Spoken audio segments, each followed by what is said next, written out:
அடிப்படையில் தலைவர்கள் மீது மரியாதை போயிடுச்சு, காவல்துறை வந்து ஒரு பயம் இல்லாமல் போயிடுச்சு. மாரி செல்வராஜ் தான் அது காரணமான நான் சொல்றேன். சினிமா காரணம். ஆனால் இன்னைக்கு எடுக்கிற பல காட்சிகள் கேட்டால் வெட்டுறது, அதுவும் ஒரு மேக்ஸ்னு ஒரு மலையாள படம் பார்த்தோம். ஐயோ, அந்த மாதிரி ஒரு வன்முறை காட்சிகளை எங்கேயுமே பார்க்க முடியாது. அது எப்படி தான் அந்த படத்தை வந்து வெளியே விட்டாங்கன்னு தெரியல, அவ்வளோ வன்முறை காட்சிகள். அது எப்படி குறிப்பிட்டு இவங்க மட்டும்தான், வெற்றிமாறன் மட்டும்தான் வந்து வன்முறையை வந்து திணிக்கிறாரா, மாரி செல்வராஜ் தான் திணிக்கிறாரா? யாரை வந்து இவங்கெல்லாம் வந்து பார்த்தீங்கன்னா வன்முறை எப்படி இருந்தா என்ன, தமிழர்ல இருந்தா என்ன, ஸ்கூல்ல இருந்தா என்ன? மிஷ்கின்லாம் வந்து தமிழ் சினிமாவின் துரோகி, நம்பி ஏமாத்திரம் வந்தால் துரோகி. பாலியல் சீண்டல் பற்றி பேசுகிறாங்க, பாலியல் தூண்டல் பற்றி ஏன் பேச மாட்டாங்க? அதாவது ஆடை குறைச்சதான் வாய்ப்பு கிடைக்குன்ற மாதிரியா? ஆடை குறைச்சா வாய்ப்பு கிடைக்குதான்றது வேற. இந்த ஆடை குறைப்பு மூலமா வந்து இவங்க என்ன சொல்ல வராங்க?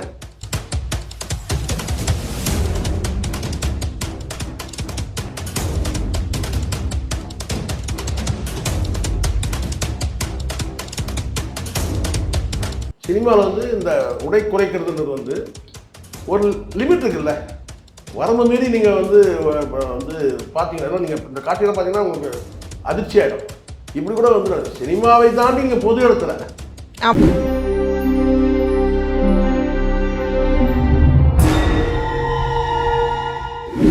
ஆளுகளும் நேயர்களுக்கு அன்பு வணக்கம். இன்னைக்கு நம்மளுடைய சிறப்பு நேர்காணல் இணைஞ்சிருக்கிறாரு பிரபல மூத்த பத்திரிகையாளர் ஷேக்வரா ஜெய்சங்கர் சார். வணக்கம் சார். வணக்கம் சார்.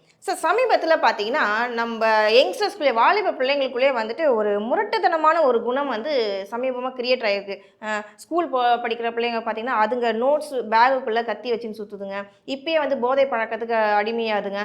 சில பிள்ளைங்க என்ன பண்ணுது, எதுக்கு எடுத்தாலும் அடி தடி, டீச்சர்னு கூட பார்க்க மாட்டேங்குதுங்க, அடிக்குதுங்க. கூட படிக்கிற தன்னோட ஃப்ரெண்ட்ஸ்னு கூட பார்க்க மாட்டேங்குதுங்க, அடி போதை, எதுக்கு எடுத்தாலும் வன்முறையாக போயிடுது. இதுக்கு காரணம் இப்போ இருக்க தமிழ் திரைப்படத்தில் இயக்குநர்கள் இருக்காங்களா, ஒரு பக்கம் பார்த்தீங்கன்னா மாரி செல்வராஜ் இருக்காரு, வெற்றிமாறன் இருக்காங்க, அதுக்கப்புறமா ரஞ்சித் இருக்காங்க, லோகேஷ் கனகராஜ், இவங்களுடைய கதைக்களம் தான் காரணமாக இப்போ இருக்க யங்ஸ்டர்ஸ்க்கு வந்து அந்த மென்டாலிட்டி மாறுறதுக்கு, அதாவது அடிதடி அட்டுழியம் பண்ணுறதுக்கு, பாலியல் வன்கொடுமை பண்ணுறதுக்கு நடிகைகளும் காரணமான்ற மாதிரி ஒரு டாக் போதே, இது உண்மையா? இல்லை, முதல்ல குற்ற சம்பவங்கள் அதுக்கு வந்து பெருகிறதுக்கு காரணமே ரெண்டு காரணத்தை நான் சொல்கிறேன். முதல் காரணம் வந்து நம்ம நாட்டில் இருக்க தலைவர்கள் மீது மரியாதை இல்லாமல் போயிடுச்சு. ரெண்டாவது, காவல்துறை மீது பயம் இல்லாமல் போயிடுச்சு. சில பேர் கேட்பாங்க, காவல்துறை மீது ஏன் பயப்படணுமா அப்படின்னு சொல்லி கேட்பாங்க. நான் சொல்கிறது பயன்றது வந்து இந்த ரெண்டு தரப்புமே நான் சொல்கிறேன். வந்து தலைவர்கள் மீது உள்ள அந்த மரியாதையும் சரி, காவல்துறை மீதான அந்த பயமும் சரி, ரெண்டுமே நான் கேட்டேன்னா வெறும் வார்த்தையாக நீங்கள் பார்க்காம என்ன சொல்ற, ஒரு பக்தி தலைவர்னா இவர் வந்து நம்மளை வழிகாட்டக்கூடியவர் அப்படின்னு நினைக்கிறோம் இல்லையா? அப்போ வந்து வணங்கக்கூடியவங்களா இருக்கு. அதே மாதிரி காவல்துறையில் இருக்கிறவங்களையும் வந்து பார்த்தீங்கன்னா நம்ம வணங்கக்கூடியவங்களா இருக்கு. இப்போ தினம் ஒரு மீடியாவை உட்காந்துக்கிட்டு நீங்கள் காவல்துறையில் நடக்கிற அங்கே ஒன்று இங்கே ஒன்றுமா நடக்கக்கூடிய சில பிரச்சனைகள் இருக்குது, நான் இல்லைன்னு நான் சொல்ல மாட்டேன். சரி, காவல்துறைன்னு ஒரு சம்பவம் இப்போ ரீசெண்டாக நடந்தது. வைகுண்ட ஏகாதசி வந்து நடந்துருச்சு. இப்போ சமீபத்தில் நடந்து 31 திருப்பூர்ன்ற ஒரு ஊரில் வந்துட்டு காவல்துறை அதிகாரி வந்துட்டு அங்கே ரவுண்ட்ஸில் வர்றாங்க, மக்களை ஒழுங்குபடுத்துகிறாங்க ஒரு கோயிலில்.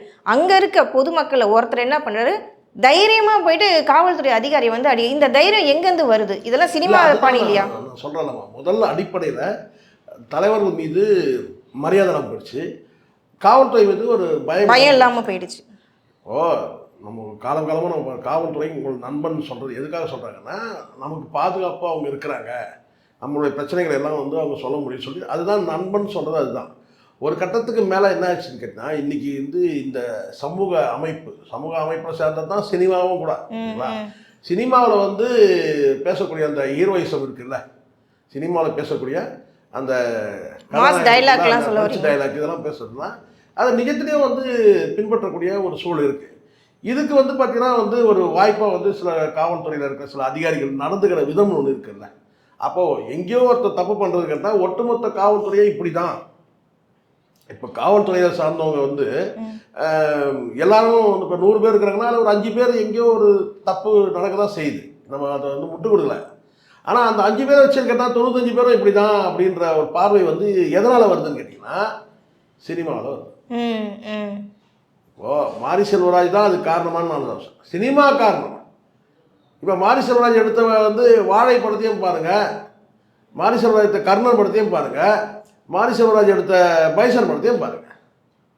பைசன் படமும் ஹிட்டு தான், கர்ணன் படமும் ஹிட்டு தான். ஆனால் கர்ணனில் கிளைமேக்ஸ் என்னன்னு பாருங்கள், இதில் வந்து கிளைமேக்ஸ் என்னன்னு பாருங்கள். அதில் காவல்துறை அதிகாரி வந்து அதிகாரியை கொல்ற மாதிரி ஒரு காட்சி. ஏன்னா அந்த காவல்துறை அதிகாரி வந்து அதிகார அத்துமீறல் பண்ணக்கூடியவர். இங்கே வந்து பார்த்தீங்கன்னா காவல்துறை வந்து உதவி செய்யக்கூடியவங்க. யாருக்கு? அந்த கபடி விளையாட்டு. இப்போ புரியுதுங்களா? இயக்குனர் ஒன்று தான், ஆனால் சம்பவங்கள் வேற வேற வேற. அவங்க கேட்டால் என்ன சொல்லுவாங்க, அந்த கதைப்படி அப்படிங்க, இந்த கதைப்படி இப்படிங்கன்னு சொல்லுவாங்க. இது எல்லாருக்கும் பொருந்தும். நான் சொல்றது வந்து மாரி செல்வராஜ் மட்டுமே கிடையாது, அது வெற்றிமாறனுக்கும் பொருந்தும், லோகேஷ் கனகராஜுக்கும் பொருந்தும். இந்த இடத்துல நான் மீண்டும் கூட நான் சொல்ல கேட்டேன்னா, ஒரு குறிப்பிட்ட ஒரு வன்முறை காட்சிகள் நீங்கள் வரம்பு மீறி வைக்காதீங்க, அளவோடு வைங்க. தேவையான சூழ்நிலை மட்டும் இங்கே பைசனில் வந்து பார்த்தீங்கன்னா வன்முறை காட்சிகள் இருக்குது, அதுலேயே வெட்டு குத்தலாம் இருக்குது. ஆனால் அது வந்து பார்த்தீங்கன்னா அந்த கதையோட ஒன்றி இருக்கணும், அளவோடு இருக்கணும். ஆனால் இன்றைக்கி எடுக்கிற பல காட்சிகள் கேட்டால் வெட்டுறது, அதுவும் ஒரு மேக்ஸ்னு ஒரு மலையாள படம் பார்த்தோம். வா ஐயோ, அந்த மாதிரி ஒரு வன்முறை காட்சிகளை எங்கேயுமே பார்க்க முடியாது. அது எப்படி தான் அந்த படத்தை வந்து வெளியே விட்டாங்கன்னு தெரியல, அவ்வளோ வன்முறை காட்சிகள். சென்சாரில் போனால் இது கட் ஆகாதா சார்? இல்லை, அது ஏதோ நடக்குது. ஆனால் சென்சார்லேயுமே ஏன்னா சாதாரணமாக சில காட்சிகளை வந்து நிறைய கத்திரி போடுறான்றாங்க, எப்படி இந்த மாதிரி படத்தில் எவ்வளோ வன்முறை காட்சிகள்? ஓ நீங்கள் யார் வேணா எடுத்துக்க, ரஜினிகாந்த் அவர்கள் வந்து பார்த்தீங்கன்னா அந்த படத்தில் வந்து உங்களுக்கு பார்த்துருப்பீங்க, ஜெயிலர் படத்தில் தலையை வெட்டுற மாதிரி ஒரு காட்சி. இதெல்லாம் வந்து வன்முறை தோன்றது தானே, ஒரு அளவோடு இருக்கணும்ல. எல்லா காட்சியும் அளவோடு இருக்கணும். இங்கே சண்டை காட்சியே தேவையில்லைம்மா, சண்டை காட்சியே இல்லாமல் கூட ஒரு படத்தை வந்து வெற்றி அடைய வைக்க முடியும். அதுக்கு தான் நம்ம பார்த்தோம். டூரிஸ்ட் ஃபேமிலி படம் ரொம்ப நல்ல படமாக இருக்கும். சக்தி திருமணத்தில் கூட பார்த்தீங்கன்னா வன்முறை காட்சிலாம் கிடையாது, பெரிய வன்முறை காட்சிலாம் இல்லை, சும்மா அடிக்கிறது பிடிக்கும் அந்த மாதிரி தான் இருக்கும், தவிர ரத்தம் தெரிக்கிற மாதிரி கிடையாது. ஆனால் கடைசி கிளைமேக்ஸ் வந்து பார்த்தீங்கன்னா தலையை வெட்டுற மாதிரி இருக்கும். இப்போ ஏதோ நான் நடித்த படம்ன்றதுனால சொல்கிறேன்னு நீங்கள் நினைக்காதீங்க. அதனால தான் நேற்று கூட நீங்கள் வந்து கேட்கும்போது பட்டியலிட்டாங்க 20. அப்போ ஏன் நான் வந்து சொல்கிறேன்னா, நான் வந்து நானாக இருக்கணும் முதல்ல, சரிங்களா? அதனால் நான் என்ன சொல்லி கேட்டேன்னா வந்து எந்த பெஸ்ட்டு படம்னு சொல்லும் போது நம்ம நடித்தோம் சக்தி திருமணம் சொல்லிடலாம்னு சொல்ல எவ்வளோ நேரம் சொல்லலாம்ல, நான் சொல்லலை. சில பேர் கூட கேட்டாங்க, என்ன சார் இது வந்து பெஸ்ட்டு ஃபில்ம் கேட்கும்போது 25 பெஸ்ட்டு ஃபில்ம் கேட்டால் நீங்கள் சிறை சொல்லிட்டீங்க, நீங்கள் நடித்த படம் சொல்லலை சார். அதில் வந்து ஒரு காட்சி வந்து கடைசி காட்சி வந்து கதாநாயகன் வந்து தலையை வெட்டுற காட்சி. அதை நான் எப்படி வந்து சொல்ல முடியாமல் அதை என்கரேஜ் பண்ண முடியாது. சிறை படத்தில் வந்து கடைசி காட்சி வந்து ஹீரோ வந்து யாரோ ஒரு போலீஸ்காரனை தலையை வெட்டிடுறாரு, இல்லை வந்து பார்த்தீங்கன்னா வந்து அந்த கதாநாயகனோட காதலியோட மாமனை வந்து தலையை வெட்டுறாருன்னா நான் அதை பெஸ்ட் ஃபில்ம்னு நான் சொல்ல மாட்டேன் இல்லையா?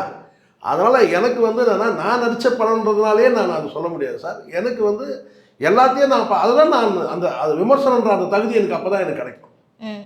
இவர் விமர்சனம் சரியாக பண்ணுறாரு, இல்லைன்னா பார்ஷியாலிட்டியாக போய்டும் பாருங்க. இவர் வந்து சக்தி திருமணனுக்கு சப்போர்ட் பண்ணுறாரு அவர் நடிச்ச படம்ன்றதுனால, ஆனால் வந்து சிறையை விட்டுட்டாரு. நான் பைசனும் சிறையை நான் எதுக்கு சொல்கிறேன்னா, பல காட்சிகள் வெற்ற காட்சிகள் இதெல்லாம் நீங்கள் எல்லாம் இருந்தால் கூட கடைசின்றது வந்து தீர்வு, லாஸ்ட் எண்டு, அதுதான் ஜட்ஜ்மெண்ட். அந்த ஜட்ஜ்மெண்ட்டை படம் முழுக்க வெற்ற காட்சி. இப்போ கர்ணன் படம் ஏன் நான் வந்து சொல்ல மாட்டேன்னா, கடைசியாக வந்து வன்முறை தான் தீர்வுன்ற மாதிரி ஆகிடுது. சக்தி திருமகன்லாம் அப்படி தான் ஆகிடுது. நல்ல படம், அருமையான படம் சக்தி திருமகன், நான் நடித்த படம்ன்றதுக்காக சொல்ல, எல்லாமே ஓகே. ஆனால் கடைசியாக வந்து லாஸ்ட்டு வந்து தீர்வு வந்து தலையை வெட்டுறது தான். அது வந்து சமுதாயத்துக்கு சரியான கருத்து இல்லை. இப்போ இன்னொரு விஷயம், இப்போ இந்த இடத்துல நான் கேட்டேன், சிறை வந்து கடைசியாக முடிக்கும் போது அது வந்து சட்டத்தின் மூலமாக அவன் வந்து வெளியேறி நிரபராதின்றோ அல்லது வந்து அந்த சட்டத்தின் மூலமாக வந்து தண்டனை அனுபவிப்பட்டு வெளியேறிக்கிறான், 5 வருஷம் தண்டனை அனுபவிக்கிறான் கொலை செஞ்சதுக்கு. தற்செயலாக நடந்த கொலையாக இருந்தாலும் கூட, ஆனால் 5 வருஷம் தண்டனை அனுபவிச்சு. அதுதான் அங்கே ரொம்ப ரொம்ப முக்கியம். அது இயக்குனரை பாராட்ட வேண்டியது அந்த இடம் தான். 5 வருஷம் தண்டனை முடிக்காமல் வந்து அவன் வந்து ஆர்குமெண்ட்டை வெளியே வந்துட்டான் சொன்னால் கூட அவன் சட்டத்தை வளைச்சி வெளியே வந்துட்டான் சொன்னான். ஆனால் 5 வருஷம் தண்டனை அனுபவிச்சு அதுக்கப்புறம் அவன் வந்து வெளியேறி அவன் வந்து காதலியோட வாழணும். நல்ல அதுதான் கடைசி எண்டு தான் முக்கியம். ரொம்ப படம் நீங்கள் ஆரம்பிக்கும் போது நீங்கள் எப்படி வேணால் ஆரம்பிக்கலாம், கடைசி எண்டு என்ன? அது வந்து அந்த இடத்துல தான், அதனால தான் நான் சொல்கிறேன், நான் சிறைப்படம் வந்து பெஸ்ட்டு ஃபில்ம் சொல்கிறேன். நீங்கள் சொன்ன விஷயம் கேட்டிங்கன்னா இயக்குனர்கள் மாறணும். அது வெற்றி மாறினா இருக்கட்டும் அல்லது யாராக கேட்டாங்க வந்து இப்போ அடுத்து கூட படம் வருது, அரசன் படம் வருது சிம்புது. அதில் எப்படி கிளைமேக்ஸ் வைப்பாங்க, அது என்ன போக்குன்னு தெரியாமல் இப்போ பேச முடியாது. ஆனால் சினிமாவும் ஒரு காரணம். இந்த வன்முறைகளுக்கு, இந்த 17 வயசு பசங்க படத்துக்கு வன்முறைகள் சினிமாவும் காரணம். அதை நம்ம பார்க்கணுமே. விஜய் வந்து கத்தி படத்தில் 17 வயசு பையனை வச்சு கத்தியில் குத்துவேன்னு சொல்லி ஒரு வசனம் வருது இல்லை? ஸோ அதனால் இதுதான் இந்த மாதிரி சினிமா கதாநாயகர் பேசக்கூடிய அந்த வசனம் இருக்குது. அதே மாதிரி போலீஸ் கூட, காவல்துறை கூட வந்து பார்த்திங்கன்னா சில இடங்களில் சினிமா போலீஸ் மாதிரி நடந்துக்கிறாங்க. அதே நம்ம சொல்லி தான் ஆகணும். எல்லாருமே சிங்கம் சூர்யான்னு நினச்சிக்கிறது. அதுவும் நிறைய இப்போ வந்து நான் பார்க்குறேன், இது எங்கே போய் முடியும்னு தெரியும், நிறைய போலீஸ் அதிகாரிகள் வந்து ரீல்ஸ் போட ஆரம்பிச்சிட்டாங்க. ஆமாம், இப்போ முன்னாடிலாம் வந்து அந்த மாதிரி பண்ண மாட்டாங்க. இப்போ நிறைய போலீஸ் அதிகாரிகள் வந்து ரீல்ஸ் போடுறாங்க. தங்களை வந்து ஒரு எல்லாரையும் நான் சொல்ல மாட்டேன், இப்போ நிறைய பார்க்க முடியுது. அவங்க வந்து சினிமா போலீஸ் மாதிரி. அதையும் அந்த சிறைப்படத்தில் ஒரு வசனம் வைப்பார்.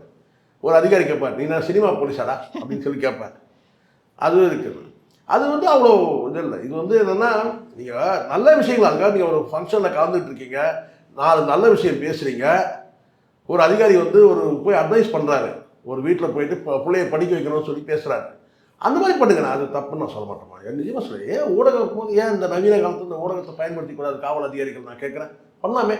இப்போ நல்ல விஷயம் சொல்கிறீங்க, எஜுகேட் பண்ணுறீங்க, ஒரு மேடையில் நல்ல ஒரு பிரசங்கம் பண்ணுறாங்க, மேடையில் வந்து பார்த்தீங்கன்னா நல்ல அறிவுரை சொல்கிறீங்க, அது ட்ரோல் ஆகட்டுமே, அது மக்கள்கிட்ட பரவட்டுமே அந்த பேச்சுக்களை. அது இல்லை. ஆனால் தன்னை வந்து ஒரு ஹீரோ மாதிரி வந்து ஐயாத்துறை பாட்டை போட்டுக்கிட்டு, எது வச்ச குறி தப்பாது, இந்த புலி தோக்காது அப்படின்னு அந்த மாதிரி வந்து தன்னை வந்து ஒரு ஹீரோயிசமாக காட்டிக்கக்கூடிய அந்த மாதிரியான ரீல்ஸெல்லாம் நிறைய போகிறத நான் பார்க்குறேன். அது வந்து அவாய்ட் பண்ணணும்னு நினைக்கிறீங்க. இங்கே வந்து நீங்கள் நிஜமாகவே நான் சொல்ல மாட்டேன், இந்த இடத்துல இந்த மாதிரியான இந்த 17 வயசு பையனை வந்து ஏன் சமீபத்தில் 2 பிள்ளைங்க சேர்ந்து அப்பனை வந்து பாம்பு கடிக்க வச்சு சாவடிச்சிட்டான். அதை வந்து திறமையாக வந்து அதை வந்து சயின்ஸ் அண்ட் டெக்னாலஜி பயன்படுத்தி அவங்க வந்து கண்டுபிடிச்சாங்க. ஸோ இந்த மாதிரி விஷயங்கள் வந்து மக்கள் மத்தியில் பேசப்படணும். அவங்க எப்படி வந்து அவங்கள நேர்காணல் பண்ணலாம், அவங்க சொல்லலாம் எப்படி வந்து இந்த குற்ற சம்பவத்தில் வந்து அவங்க எப்படி வந்து இன்வெஸ்டிகேட் பண்ணாங்க. இதெல்லாம் சொன்னால் நாளைக்கு வந்து இந்த மாதிரி ஒரு குற்றத்தை செஞ்செல்லாம் நினச்சிட முடியாது. நாளைக்கு வந்து பார்த்தீங்கன்னா பாம்பு கடிக்க வைக்கலாம், பூச்சியை கடிக்க வைக்கலாம், இப்படி வச்சு வந்து பார்த்தீங்கன்னா வந்து தற்செயலாக நடந்த மாதிரி காட்டிடலாம் அப்படின்றத அந்த தைரியம் அவனுக்கு வரக்கூடாது. அப்போ வந்து இதையும் கண்டுபிடிக்கிறதுக்கு போலீஸால் முடியுன்றது தான் இங்கே, சரிங்களா? அதனால் நிறைய சினிமாக்களை பார்த்து கூட ஏதோ ஒரு படத்தில் கூட காட்டுவாங்க இந்த மாதிரி. ஸோ அதனால் இதெல்லாம் வந்து சினிமா வந்து பெரும்பாலான குற்றங்களுக்கு வந்து அடிப்படை காரணமாக இருக்குது. அதை இயக்குநர்கள்னு சொல்லும் போது தான் நமக்கு பெயின், அதுதான் பிரச்சனை. அது எப்படி குறிப்பிட்டு இவங்க மட்டும்தான், வெற்றிமாறன் மட்டும்தான் வந்து வன்முறையை வந்து திணிக்கிறாரா, மாரிசெல்வராஜ் தான் திணிக்கிறாரா? இதுக்கு முன்னாடி யாரும் வந்து இவங்கெல்லாம் வந்து பார்த்தீங்கன்னா வன்முறை எப்படி இருந்தால் என்ன, டம்ளரில் இருந்தால் என்ன, ஸ்கூலில் இருந்தால் என்ன, எப்போவுமே சண்டை பயிற்சின்றது ஒவ்வொரு காலகட்டத்தில் அப்படியே மாறி மாறி மாறி மாறி வந்துட்டு இருக்குது. முன்னாடி டிஷ்ஷிங் சண்டை போட்டுப்பாங்க, இப்போ அந்த டிஷ்ஷிங் சண்டையே இல்லை. எல்லாம் வந்து பார்த்தீங்கன்னா வந்து பறந்து சண்டை இருந்துச்சு ஒரு காலத்தில். இப்போ பறந்து சண்டை கூட கிடையாது, டிஷ்ஷிங் கிடையாது, பறந்து கிடையாது. எல்லாம் வந்து நேச்சுரலாக வெட்டுற மாதிரியே காட்டுறான் இல்லையா ஒவ்வொரு காலகட்டத்தில். ஆனால் இது மாறும். ஒரே ஒரு சின்ன உதாரணம் சொல்லி நான் முடிக்கிற மாதிரி, படம் ஓடணுன்றதுக்கு பூவே பூச்சரவான்னு ஒரு படம் உங்களுக்கு தெரியும் நினைக்கிறேன், நதியா நடிச்ச படம். அதில் வன்முறையே இருக்காது, ஆனால் ஒரு பட்டாசு வெடிக்கிற மாதிரி ஒரு காட்சி அதில் வச்சுருப்பாங்க, சரிங்களா? அதில் வந்து நதியாவுக்கு வந்து அடிபட்டுற மாதிரி அவ்வளோ ஒரு அற்புதமான ஸ்டோரி அது, பூவே பூச்சரவான்னு படம். அதுக்கு அடுத்தடுத்து ஒரு 10 வருஷத்துக்கு ஒரு படம் வந்துட்டு தான் இருக்குது. மொழின்னு ஒரு படம், பிருத்திவிராஜன் காதலிக்கிற மாதிரி ஒரு அருமையான படம். நான் இன்னும் சில வேர்ல்டு சினிமாலாம் பார்ப்பேன். நமக்கு வந்து மிஷ்கின் அளவுக்கு நமக்கு நாலேஜ் கிடையாது வேர்ல்டு சினிமாலாம் பார்க்குறதுக்கு. ஆனால் மிஷ்கின் பயங்கர நாலேஜ். அது வேர்ல்டு சினிமா தான் ஃபுல்லாக, தமிழ் சினிமா பார்க்க மாட்டேன், நம்ம வேர்ல்டு சினிமா தான் பார்ப்போம். சரி, நமக்கு கூட கொஞ்சம் வேர்ல்டு சினிமா பார்க்கலாம்னு சொல்லும்போது அது ஏதோ ஒரு திடீர்னு ஒரு நாள் இணையத்தில் ஒரு படம் வருது, பாட்டியை பார்க்கறதுக்கு ஊருக்கு வரான் ஒரு எல்கேஜி யூகேஜி அதான் யூகேஜி படிக்கிற பையன், கிண்டர் கார்டன் படிக்கிற பையன் வரான். பாட்டி ஊரில் தனிமையாக வாழ்ந்துட்டு இருக்கிறாங்க.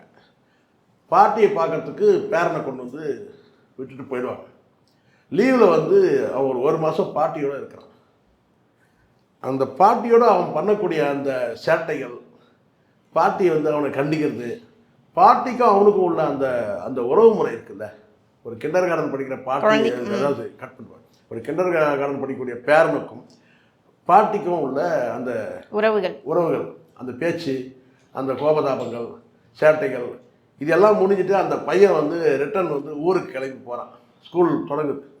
அப்போ அந்த பிரிவு, பாட்டியும் பேரனும் பிரிகிற அந்த பிரிவு, வார்த்தையே கிடையாது. மொத்தம் அதெல்லாம் தியேட்டரில் வெளியாச்சுன்னா நிசப்தமாயிடும். அப்படி ஒரு நெஞ்சை பிழிகிற மாதிரி வந்து ஒரு காட்சி. இத்தனைக்கும் ஒரு 4 வயசு பையனுக்கும் 80 வயசு பாட்டிக்கும் நடக்கிற அந்த ரிலேஷன்ஷிப், பாச போராட்டம், இதெல்லாம் வந்து இவங்களுக்கெல்லாம் எங்கே நம்ம சொல்லி இப்படி. ஒரே ஒரு படம் தான் எடுத்தான், பிசாசு. அற்புதமான படம், அருமையான படம். அதுக்கப்புறம் இன்னொரு படம் கொடுப்பான்னு நம்மளும் பார்த்து ஏமாந்து தான் இருக்கிறோம். மிஷ்கின்னு சொல்கிறேன் நான். ஸோ அதனால் மிஷ்கின்லாம் வந்து தமிழ் சினிமாவின் துரோகி, நம்பி ஏமாத்துறவன் தான் துரோகி. அவனால் வந்து ஒரே ஒரு படம் கொடுத்தான், பிசாசுன்னு ஒரு படம். என்ன மாதிரி படம்? அதுக்கப்புறம் இன்னொரு படம் வரும்னு நம்மளும் பார்க்குறோம். ராதாரவி நடிப்பை நம்ம இன்னும் கூட பார்க்கலாம். இல்லை அந்த அந்த படத்தில் நடிக்கிற அத்தனை பேருமே நான் சொல்லுவேன், பிசாசு படத்தில் நடிக்கிற அத்தனை பேருமே அவ்வளோ நாள் நடிச்சிருப்பாங்க.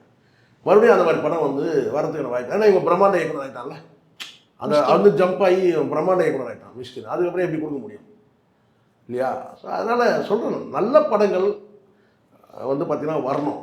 அப்போ இந்த வன்முறை இதெல்லாம் வரும். உணர்வுகள் சம்மந்தப்பட்ட படங்கள் வரும். உணர்வுகள் சொன்ன உடனே நம்ம வேறு விட்டு படம் அந்த இதுக்கு போயிடக்கூடாது. நான் சொல்கிறது கேட்டினா வந்து பாச போராட்டங்கள் உள்ள பல படங்கள் வரணும். அது என்ன மாதிரியான பாசங்கள் எப்படி வேணால் எடுத்துக்கலாம். நான் தான் சொன்னேன்ல, பாட்டி பேரன், அப்பா மகள், அப்போ அந்த மாதிரியான வந்து மறுபடியும் பாசமலர் மாதிரி படம் யாருன்னா எடுக்கிறதுக்கு ஆள் இருக்காங்க. சொல்ல இல்லை, கிழக்கு சீமையில மாதிரி இன்னொரு படம் வரப்போகுது. அண்ணன் தங்கச்சி படுத்துட்டாரு கிழக்கு சீமையில எடுத்தவர். அது மாதிரி இன்னொரு படம் எதுனா வரப்போகுது இல்லையே? அண்ணன் தங்கை உறவு சொல்கிற மாதிரி, அக்கா தம்பி உறவு சொல்கிற மாதிரி, அது மாதிரி ஏதாவது இல்லை. அதனால வந்து அது இருக்கு, ரொம்ப ஸ்ட்ராங்கா இல்லை அந்த இதில் பயணிக்கல. இப்போ எல்லாம்னா அந்த யூத் என்னன்னு கேட்டால் வெட்டணும் குத்தணும். அபூர்வமாக இந்த மாதிரி சிறை போன்ற படங்கள் வந்தால் நம்ம வந்து அதை கொண்டாடலாம், அவ்வளோதான். இது ஒரு பக்கம் இருக்குது சார். இப்போ அடிதடி வன்முறை தூண்டி விடுற மாதிரி ஒரு பக்கம் இருந்தாலும், இன்னொரு பக்கம் வந்து ஜாதி வெறியை கலப்புற மாதிரி நிறைய படங்கள் வந்துக்கிட்டே இருக்குது. இப்போ இருக்க ரசிகர்களுக்கு வந்து இது ரொம்ப, இதனுடைய தாக்கம் ரொம்ப அதிகமாக இருக்க மாதிரி இருக்கே சார். இல்லை, நான் வரணும் அந்த மாதிரி படங்கள். சாதி வெறியை தூண்டுற மாதிரி கூடாது.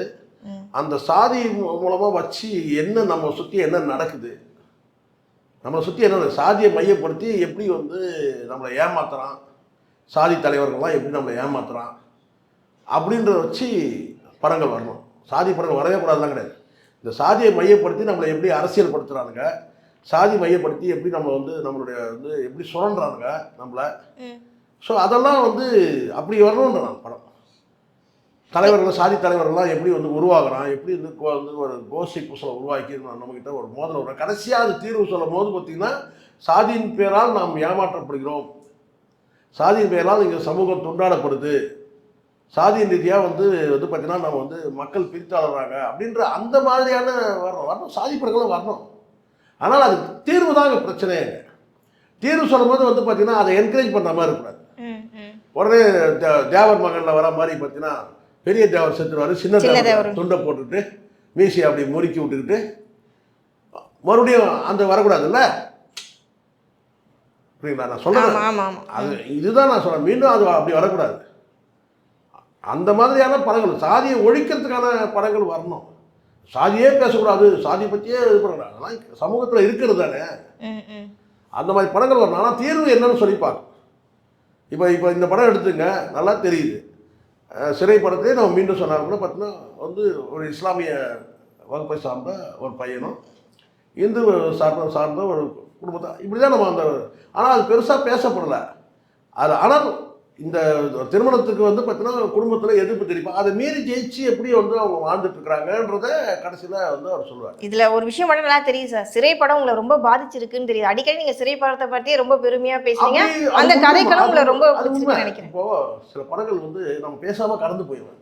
என்னோட கேட்பாங்க, என்ன சார் படம் பார்த்தீங்க எதுவுமே பேசுவாங்க, அதை விடுங்க அது ஒரு கெட்ட கனவை நினச்சி நான் மறந்துட்டாங்க அப்படின்னு சொல்லுவேன். பல படங்கள் இருக்கு. இந்த படம் வந்து பார்த்தீங்கன்னா உள்ளபூர்வமாக வந்து பார்த்தீங்கன்னா உள்ளபூர்வமாக பாதிச்சிருக்கு. அதெல்லாம் நம்ம சொல்கிறோம், பல விஷயங்கள் அதில் சொல்லப்பட்டிருக்கு. ஒரே படத்தில் நிறைய விஷயங்கள் சொல்லப்படும் போது அப்போ அதெல்லாம் நம்ம பேசி தானே ஆகணும். உதாரணத்துக்கு நம்ம எடுத்து பேசும்போது நம்ம பேசுவோம். சார் இதுக்கிடையில் இன்னொரு விஷயம் பார்த்தீங்கன்னா, இது ஒரு பக்கம் அடிதடி குத்து எந்த அளவுக்கு வேகமாக பரவிட்டு இருக்கோ, இன்னொரு விஷயம் ரொம்ப அதிகமாக பரவிட்டு இருக்கு. இந்த பாலியல் வன்கொடுமை, கற்பழிப்புலாம் பார்த்தீங்கன்னா இதுக்கு காரணம் சினிமா நடிகை தானா? அவங்களுடைய ஆடை குறைப்பு தான் காரணமா? ஒன்றுமே இல்லை. பாலியல் சீண்டல் பற்றி பேசுகிறாங்க, பாலியல் தூண்டல் பற்றி ஏன் பேச மாட்டாங்க? ஒரு விடலை பருவம் உள்ள ஒரு பையன் பாலியல் ரீதியாக தூண்டப்படுறான். அதுக்கு வந்து முக்கிய காரணமாக இருக்கிறது வந்து பார்த்தீங்கன்னா வந்து சினிமா நடிகை. சினிமா இருக்குது. சினிமா அந்த சினிமாவில் நடிகைகள் எப்படி இருக்கிறாங்கன்னு பார்க்கணும். சினிமா நடிகைகள் வந்து சினிமாவில் அப்படி பார்க்கறதுனால தான் அந்த சினிமாவை நம்ம சொல்கிறோம். இன்னும் நம்ம ஏன் சினிமா சொல்ல போகிறோம்? ஆடை குறைப்பு வந்து சாலைகளில் நடக்குதா சொல்லுங்கள். ஆடை குறைப்பு வந்து ரோட்டில் போகிற பெண்கள் வந்து பார்த்தீங்கன்னா அரைக்குறை வந்து ஆடை இந்த இப்போ நான் வந்து ஒரு 3 படத்தை போட்டு விடுப்பேன். இந்த ஒரு 3 படத்தை காட்டுறேன். அந்த 3 நடிகைகளை வந்து யார் இவங்களாம் பிரபலமான நடிகைகள்.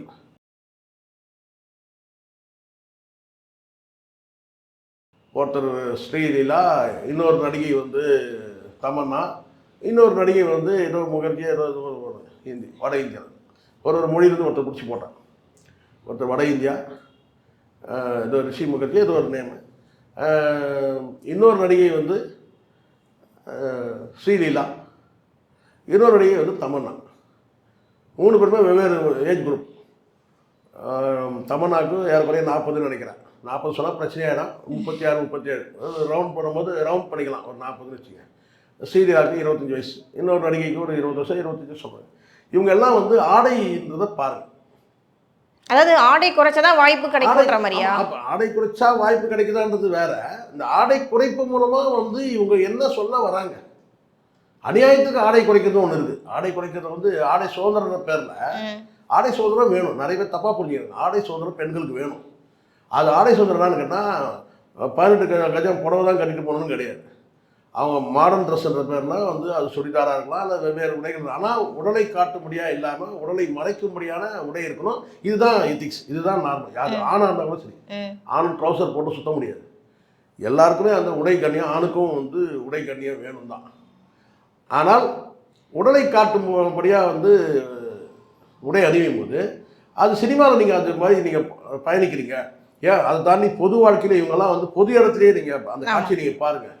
பொது இடத்துலையே வந்து இவங்க பயணிக்கிறாங்க. அப்போ வந்து அங்கே ஒரு பாலியல் தூண்டல். அதை பார்க்குற அந்த விடுதலை பருவத்தில் ஒரு பையன் என்ன செய்வான்? அப்போ தான் அவன் தப்பு பண்ணுறதுக்கான அந்த சந்தர்ப்பம் ஏற்படுது. அந்த சூழ்நிலை அமையும் போது இந்த மாதிரியான காட்சிகள் வந்து ஒரு பாலியல் தூண்டலுமா அவன் எதிர்க்க இருக்கிற பெண்களோ, பக்கத்து வீட்டில் இருக்கிற பெண்ணோ, இல்லை ஏதோ ஒரு விஷயத்தை அது சின்ன குழந்தையாக இருந்தாலும் கிழவியாக இருந்தாலும் பார்க்காம இது சமூக குற்றம் தானே. சினிமாவில் வந்து இந்த உடை குறைக்கிறதுன்றது வந்து ஒரு லிமிட் இருக்குல்ல, வரம்பு மீறி நீங்கள் வந்து பார்த்தீங்கன்னா நீங்கள் இந்த காட்சியில் பார்த்தீங்கன்னா உங்களுக்கு அதிர்ச்சி ஆகிடும். இப்படி கூட வந்து சினிமாவை தாண்டி நீங்கள் பொது இடத்துல அப்போ நடிகைனாலே வந்து ஆடையை குறைக்கிறவங்க தான் ஆகிடுதுல்ல. இப்போ சமீபமாக டீனேஜ் கேர்ள்ஸ்லாம் அவங்களோட ட்ரெஸ்ஸிங் சென்ஸ் அப்படியே ட்ரெடிஷ்னலை விட்டு ரொம்ப மாடர்னாக போயிட்டாங்க. இதெல்லாம் எங்கே போய் முடியும்? ஒரு பொது நிகழ்ச்சியில் வந்து உட்காரும் போது எப்படி உட்கார்றாங்கன்னு இந்த ஸ்ரீலீலான்னு ஒரு நடிகை அவங்க வந்து பொது இடத்துல எப்படி உட்கார்றாங்கன்னு பாருங்க. பொது இடத்துல உட்காரக்கூடிய அந்த காட்சி ரொம்ப எப்போவுமே நான் சொல்கிறேன், எப்படிலாம் ஆண் பெண் வந்து அந்த பாலியல் அந்த உறவு தூண்டல் நடக்கும். அது சீண்டல் மூலமாக நடக்கும். இது சீண்டுறாங்கன்றது அந்த பசங்களை தூண்டி விடுறது தானே இது. நீங்கள் வந்து சீண்டலுக்கு நீங்கள் தூண்டி விடுறீங்க. அவன் போய் பக்கத்து வீட்டையே எதிர் வீட்டையே சில்மசம் பண்ணுறான். அதுக்கு காரணம் என்ன? இந்த மாதிரியான காட்சிகள். அதையே ஒத்துக்க மாட்டேங்க. உடை கண்ணின்றது நல்லது தானே. உடலை மறைக்க எல்லா வகையிலும் பாதுகாப்பு தானே. எறும்பு கூட கடிக்காமல் இருக்கும்ல, உண்மை தானே? கண்டிப்பாக. பேண்ட்டில் இருக்க வந்து பார்த்தீங்கன்னா எறும்பு வந்து விழுதுனா கூட அந்த எறும்பு கடிக்க முடியாது. ஏன்னா பேண்ட் இருக்குது தான் துணிக்கு வேணாம். ஆனால் நீங்கள் வெறும் வெற்றுடலாக இருந்துச்சுன்னா ஈஸியாக கடிச்சிடும்ல. அப்போ வந்து உடைன்றது வந்து பார்த்தீங்கன்னா 2 விஷயம் இருக்குது. இயற்கை சீதோஷ நிலையிலேருந்து உங்களை காப்பாற்றுது, உங்களுக்கு வந்து பார்த்தீங்கன்னா கரிய நிறம் ஆகாமல் வந்து வெயிலேருந்து. இன்னொரு பக்கம் ஈயர்ப்பு வந்து காப்பாற்றுது. அதை தாண்டி மான மரியாதை வாழ வைக்கிறதுல உடை. அப்போ அதை ஏன் குறைக்கிறீங்கன்னு கேட்குறேன். இதை சொன்னால் தான் நம்ம விரோதி ஆகிடும். ட்ரெடிஷ்னல் ட்ரெஸ்ஸிங் சென்ஸ் சமீப காலமாக மாறிட்டு வருதுன்னு நினைக்கிறீங்களா?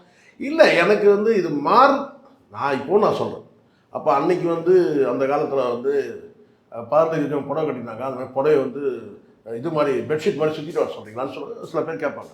நான் வந்து அந்த இடத்துக்கே நான் போனேன். நீங்கள் புடவை தான் கட்டணும், இந்த ட்ரெஸ் தான் போடணும்னா உடலை மூடி கௌரவமாக கண்ணியமாக உடை அணியணும்னு நான் சொன்னேன். அவ்வளோதான். நீங்கள் அப்படி அணிஞ்சிங்கன்னா அது சமூகத்துக்கு நல்லது, இளைஞர்களுக்கு நல்லது அப்படின்னு தான் நான் சொன்னேன். மூடி இருந்தேன். இப்போது திறந்துருந்தா தானே வந்து முக்கியது இனிப்பில் மூடி இருந்தால் அவங்களுக்கு எதுக்காக இந்த வந்து க்ளோஸ் பண்ணி வைக்கலாம்? ஓப்பனில் தான் எறும்புலாம் வந்துடும். அப்போ மூடி இருக்கணும்னு தானே. அந்த கண்ணாடி தான் அந்த உடை. இனிப்பு தான் வந்து பார்த்தீங்கன்னா பெண்கள் அப்படி எடுத்துக்கோங்க. அப்போ நீங்கள் திறந்து வைப்பேன் வரக்கூடாது, எறும்பு வரக்கூடாது சொல்ல முடியுமா? சொல்லுங்க பார்க்கலாம். ஒரு படத்தில் எறும்பு வராமல் இருக்கிறதுக்கு என்ன செஞ்சார்? பூச்சி மருந்து அடிச்சிருவார். லட்டு ஸ்வீட்டுக்கு எல்லாத்தையும் பூச்சி மருந்து அடிச்சிருவார். இது அப்படியே அடிக்க முடியும்? நீங்கள் சொல்லுங்கள், பெண்களுக்கு அப்படி அடிக்க முடியுமா? அதை தான் நான் சொல்கிறேன். நான் என்ன கண்ணிய உடை வந்து பார்த்தீங்கன்னா உடலை மூடுவதற்கு தான் உடை. அதை செய்யணுன்றேன். அது செஞ்சால் தான் பெரும்பகுதியான பாலியல் குற்றங்கள். எல்லாருக்கும் கண் பார்வை இருக்கும். எல்லாரும் கண்ணை மூடிட்டு வர முடியாது. உங்கள் பார்வை செய்யல சில அறிவாளிலாம் சொல்லுவாங்க. எது நீ பார்க்குற பார்வை சரியில்லை அப்படின்னு. முட்டாள்தனமாக பேசாது. விஸ்வாமுத்திரனே தடுமாறினவர் தானே இல்லையா? அதனால் வந்து கண்ணை முடியுது. நீங்கள் வந்து பார்த்தீங்கன்னா பொருளை நீங்கள் மூடி வச்சுட்டிங்கன்னா அந்த கண்ணில் பட போகிறது இல்லைல்ல. அந்த ஆமாம், அழகு என்றைக்கும் வெளிப்படுமா? நீங்கள் வந்து புடவையை கட்டி கூட பல பேர் நீங்கள் பாருங்கள், புடவையை கட்டி அழகுன்றது வேறு, உடல் கவர்ச்சின்றது ஆபாசன்றது வேறு. அழகுன்றது நீங்கள் புடவையை கட்டி கூட உங்களை அழகாக காட்ட முடியும். வேறு எந்த உடையை போட்டு கூட நீங்கள் அழகாக காட்ட முடியும். உடலை திறந்து வச்சு நான் அழகை காட்டுறேன்னு சொல்கிறதெல்லாம் ரொம்ப ஓவர். அதுவும் குறிப்பாக இப்போ சமீப காலங்களில் பெண்கள் வந்து பொது இடத்துல சினிமா நடிகைகள்லாம் வந்து ரொம்ப தாறுமாறாக வர்றாங்க. அதுதான் இந்த உதாரணத்துக்கு இந்த ஃபோட்டோ காட்டுறோம். ரொம்ப நன்றி சார். தொடர்ந்து பேசுவோம். நன்றி, வணக்கம். நன்றிம்மா.